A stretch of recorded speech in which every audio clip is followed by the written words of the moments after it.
Now, this particular point in the outline helped me to remember a situation that many of us have probably been a part of or probably have seen. And it usually deals with younger kids on a hot summer day. It's maybe 95 degrees, 100 degrees, humid, and kids are outside. They may be mowing the grass or playing basketball, and there's a noise off in the distance. Now, they can't readily know what it is at first, but it gets closer, and it gets louder, and they start to realize that it's the ice cream truck. Now, obviously, we've all been kids, and I've worked at an after-school program, so I know for a fact that when a kid hears the ice cream truck, they will not react normally. They're going to scream, they're going to get as much money as they can, they're going to yell, they're going to run around, they get their money, and they're going to wave after the ice cream truck, they're going to chase them down, and when they finally hand them the money and get their ice cream and take the first bite, you can tell that at that moment in time, it is the greatest feeling in the world. Now, while it's true, it's a hot day, it's humid, it brings relief, how long does it take someone to eat ice cream? Maybe 5 minutes? Maybe 10 minutes? For the most part, it brought relief and it felt good, but it was very temporary. And this world is the same. And Jehovah shows us that it is in 1 John chapter 2, verses 15 through 17.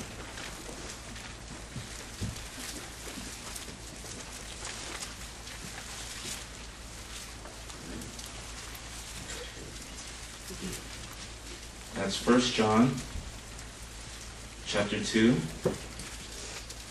And again, we'll look at verses 15 through 17.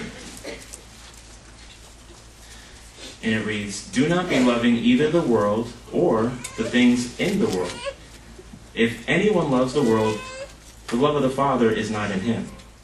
Because everything in the world, the desire of the flesh and the desire of the eyes and the showy display of one's means of life does not originate with the Father, but originates with the world. Furthermore, the world is passing away, and so is its desire, but he that does the will of God remains forever." So clearly, things in the world are tempting. At times it can bring us some joy, but again, we have to remind ourselves that it is temporary and dangerous. So we want to seek to be balanced in all that we do, including our entertainment, avoiding such that has a rebellious spirit or even promotes unclean practices. But rather, we can develop wholesome interests and beneficial hobbies. What we can also do is pursue theocratic goals. This could include our accurate knowledge of the Bible, our Christian qualities, our spiritual growth, and within that could be speaking, reading, and teaching ability. And if we're not baptized, we can make it our determination to work towards being qualified to be baptized and also having a full share in the ministry. And by doing so, we will be following the scripture found in 1 Timothy chapter 4 and verse 15, which we'll read. That's 1 Timothy chapter 4 and verse 15. And it reads, "Ponder over these things, be absorbed in them, that your advancement may be manifest to all persons." So by doing these things, we know that we make our advancement manifest, and from Jehovah's standpoint, we'll realize that youths play a vital role in his purpose. Now, with this vital role comes a weighty responsibility, and this can be found in Ecclesiastes chapter 12 and verse 1.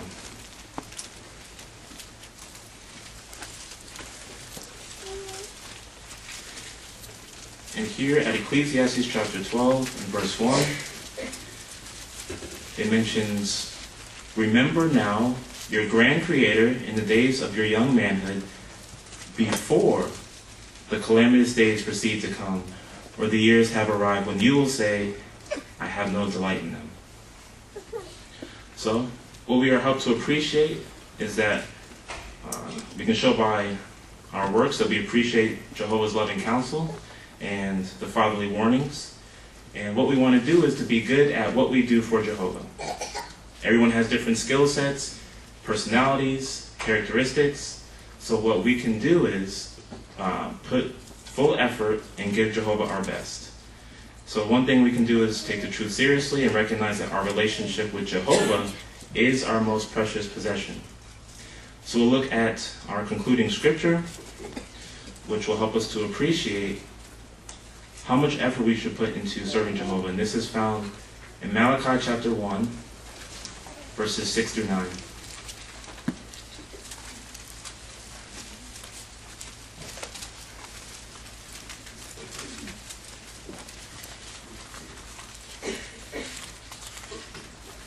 And that would be right before Matthew. So, Malachi chapter 1, verses 6 through 9. And it reads, "A son for his part honors a father, and a servant his grandmaster. So if I am a father, where is the honor to me? And if I am a grandmaster, where is the fear of me?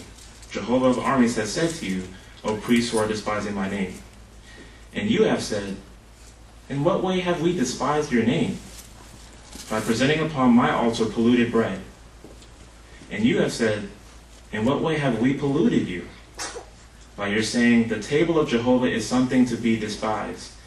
And when you present a blind animal for sacrificing, it is nothing bad. And when you present a lame animal or a sick one, it is nothing bad. Bring it near, please, to your governor. Will he find pleasure in you, or will he receive you kindly? Jehovah of armies has said. And now, please, soften the face of God, that he may show us favor. From your hand this has occurred. Will he receive any of you men kindly? Jehovah of armies has said." So never would we want to be in a position where we have to ask ourselves, will Jehovah receive us kindly? Rather, we would want to realize that we can put forth full effort now, and by doing this, he invites us to enjoy a happy, secure future by serving him now. And with the loving support, respect, and training of older ones in the congregation, young ones can make a significant contribution to the fulfillment of Jehovah's will. So we should take the time to show appreciation for older ones who have helped us, who have trained us, who have invested time in us. And at times we can simply do this by saying thank you.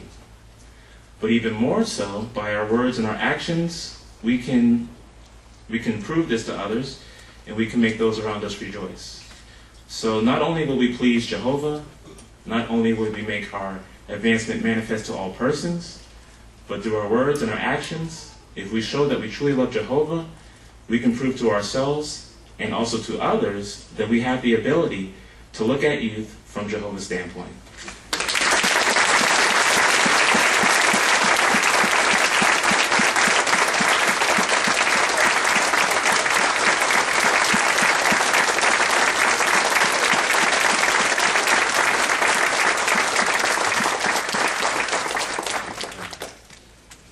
Thank you, Brother Jones.